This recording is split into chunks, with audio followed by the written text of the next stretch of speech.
m'appelle Chérif Ndiaye, je suis actuellement le secrétaire général de la Fédération sénégalaise de handball.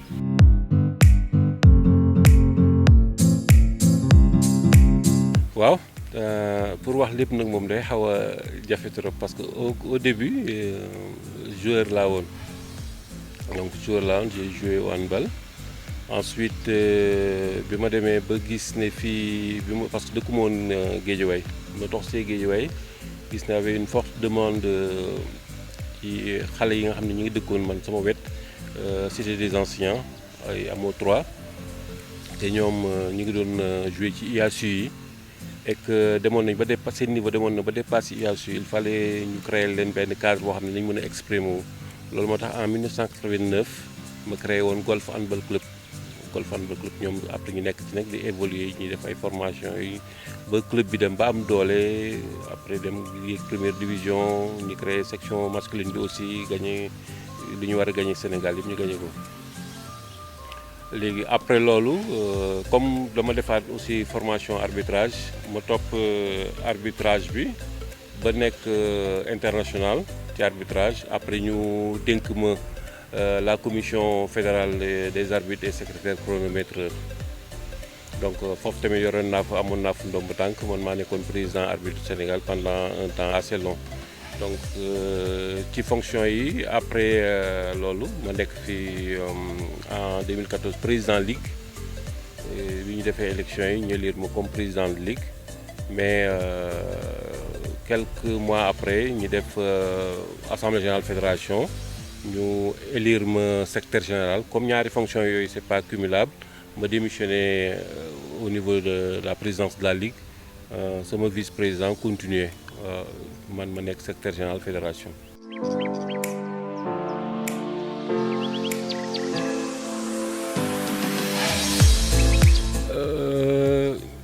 objectif bi ñu am mooy objectif bi ñi fédération yi fi jaar yëpp mooy développer handball bi.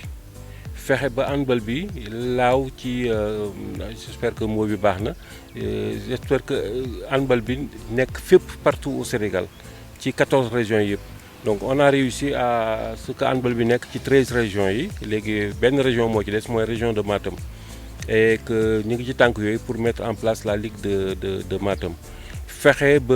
la petite catégorie di jouer ñu koy jouer fépp compétition petite catégorie fexe ba championnat national bi di am à chaque année régulièrement Coupe du Sénégal ñu koy organiser régulièrement yenn tournois ñu koy organiser régulièrement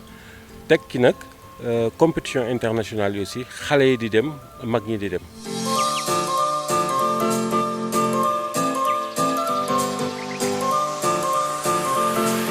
waaw dama ne niveau arbitrage bi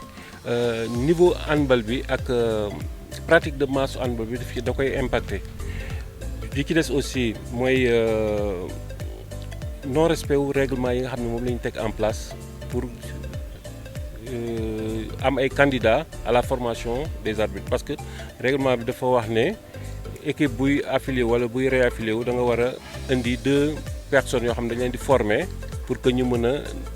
nekk ay arbitres te loolu toppatuñ ko bu baax donc loolu aussi dafay donc bu ñu indiwaatee la pratique de masse amaat au niveau du Sénégal UASU bi nekkaat fi donc dinañu am benn nombre bu gën a accru de candidats à la formation des arbitres.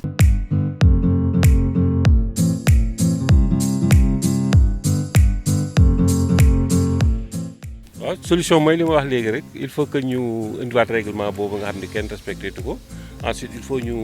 démultiplier les compétitions il faut que ñu trouver ay modalités yoo xam ne nañu permettre que équipe yi seen bopp ñoom ñooy indi ay candidats pour que ñu former leen en tant qu'arbitre ba pare rendre attrayant aussi le métier de l'arbitrage parce que aussi il faut ñu assainir milieu bi parce que arbitre aussi dafa nekk activité boo xam ne dafa xaw a ingrat parce que ñoom satisfaction bi ñu ciy jëlee du bëri donc parce que équipe yi respecté arbitre fii bëri wuñu donc loolu day tax ñu bëri di daw aussi.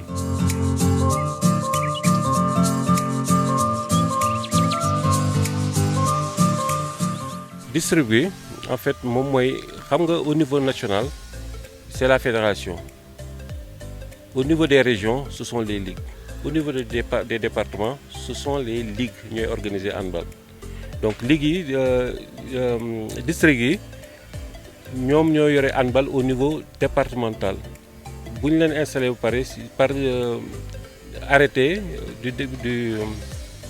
par arrêté lañ leen di installé donc bu ñu defee seen assemblée générale ba pare après avec l'inspecteur départemental arrêté moo leen di nommé nag quoi moo leen di installé donc seen rôle moom mooy développer le handball au niveau départemental tous les secteurs du handball arbitrage comme ni nga ko waxee léegi la formation les compétitions yëpp ñoom ça les incombe.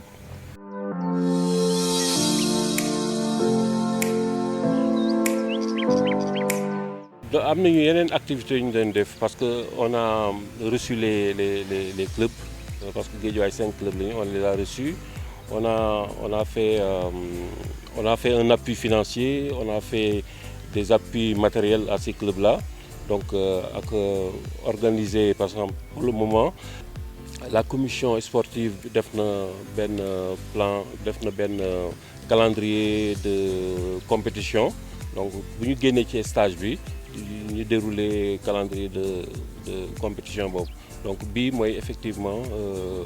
je pense que troisième activité yi ñuy def.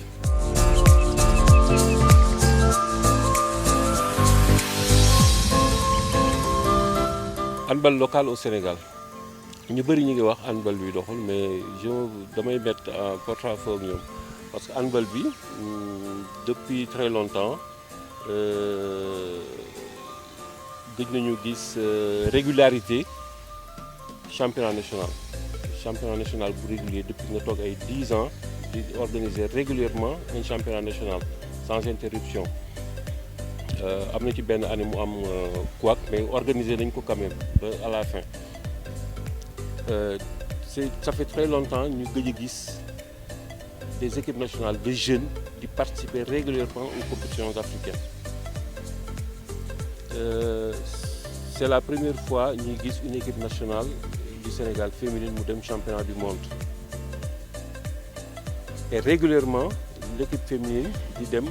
championnat d'Afrique di classé wu parmi les 3 meilleurs chaque fois ou les 2 meilleurs suñu bay pour ma juumulee donc quand on me dit que le handball ne marche pas ça marche on joue dans toutes les régions sauf Matam ni ma ko waxee sànq les 13 régions ont leur ligue chaque région yaa ngi def say activités moi je pense que ça marche pour le moment.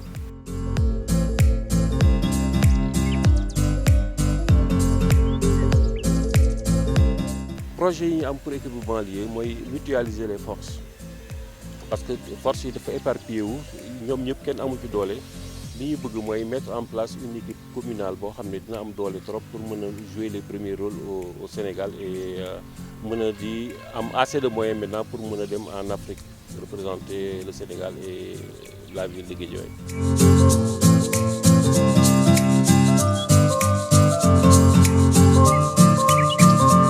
jàngat bi ci am mooy dafa tax initiative yu bëri juddu par exemple Actu And ni mu juddoo nii di meubler activité handball médiatiquement parce que fi mu nekk nii am na ñeneen aussi ñu nekk yu d'autres secteurs ñii di organiser ay webinaires ñii di kii yoo xam ne c'est bénéfique ba nga xam ne loolu warul arrêter nag parce que corona bi comme activité amul les gens ont eu de la créativité installer des activités yoo xam ne dina tax handball continuer di vivre parce que lii aussi luy dundal handball bi parce que day tax nit ñi di suivre actualité am na ñeneen ñu koy def am na ñuy def ay webinaire di xool entraînement ñi di organiser ay séminaires ñi di organiser ay yëpp à travers les nouvelles technologies donc voilà ça a créé loolu benn kii la ci daal lu positif la ci mais pour sport bi en tant que tel ça a impacté toutes les fédérations amul ñi commencé woon sax dañu arrêté eggaleetuñu donc voilà et que je pense qu'on va prendre les leçons de la Covid et puis pour que yeneen année di ñëw ñu gën a performer.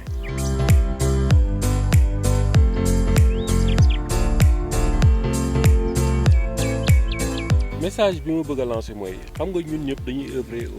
pour le développement du handball moi dama yaakaar man ci sama yaakaar bu gàtt ak sama xel bu gàtt kuy ñëw ci handball bi da nga bëgg handball bi développé léegi pour handball bi développé nag il faut que ñun ñëpp ñu nekk benn ñun ñëpp ñu nekk benn bàyyi yenn caaxaan yi bàyyi yenn wax yoo xam ne jëmalewul handball bi kanam ku nekk da nga war a ñëw indi li nga am ñu boole parce que tant que mutualiser wuñ force yi du ñu dem parce que ku ci nekk am na loo mën a apporter yéen seen li ngeen di def ni am na lu muy apporter am na keneen kuy def leneen am na lu muy apporter kii nga xam ne day former xale yi am na lu muy apporter donc loolu dañu war a def jàpp ci ñu jàppoo benn la main dans la main pour que handball bi mën développer ku nekk à ton niveau nga def li nga war a def ñu bàyyi yenn waxu caaxaan yi ñu àndandoo man li ma gis daal mooy ñun ñëpp dañu bëgg handball bi développer nañ jàppoo pour handball bi développer ñu jàppoo booloo comme ni nga ko waxee. mot de la fin bi nag mooy que ñu bëri en fait dañu nekk di wax que dañu favoriser handball jigéen ñi au détriment du handball masculin loolu amul parce que booy def benn politique parce que amuñu moyen yoo xam ne Sénégal amuñu moyen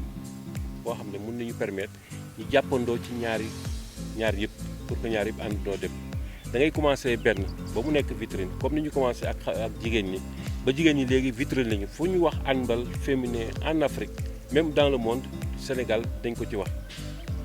léegi comme ñooñu am nañu assez de prix mun nga am tey ñooñu mun nañu indi xaalis pour la fédération pour le handball sénégalais parce que équipe bu jigéen ñi boo leen tegee sponsors yi dañuy ñëw léegi ñoom loolu ñuy indi ci la ñuy sukkandiku pour mën a mettre en place maintenant léegi équipe masculine bi parce que loolu ñu ngi ci parce que vous n'êtes pas sans savoir que ubbi nañ benn centre de formation benn centre de performance scolaire ak sportif à Thiès boo xam ne am na une trentaine de jeunes filles yoo xam ne ña nga fa ñu ngi leen di tàggat ci handball di leen tàggat seen jàng ñu inscrire leen bu doon pandémie bi en septembre bu góor ñi aussi waroon naa ubbi pour que ñu am une relève au niveau du Sénégal yoo xam ne mën nañu dans une perspective assez proche représenter le Sénégal ci JOJ bi mais aussi mën a renforcer l'équipe féminine ak l'équipe masculine bi nga xam ne moom la ñu war a mettre en place. Actuante ci liggéey bi ngeen def yi ngeen di def nii ngeen jàpp ci ñeneen ñi aussi parce que dégg naa am na ñeneen ñi aussi ñu nekk xaw ma nañu topp seen tànk wala mais aussi ñu encourager parce que ku ci nekk rek li ngay def nga def ci fulla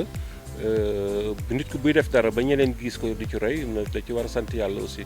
voilà donc di leen remercier bu baax ci seen invitation.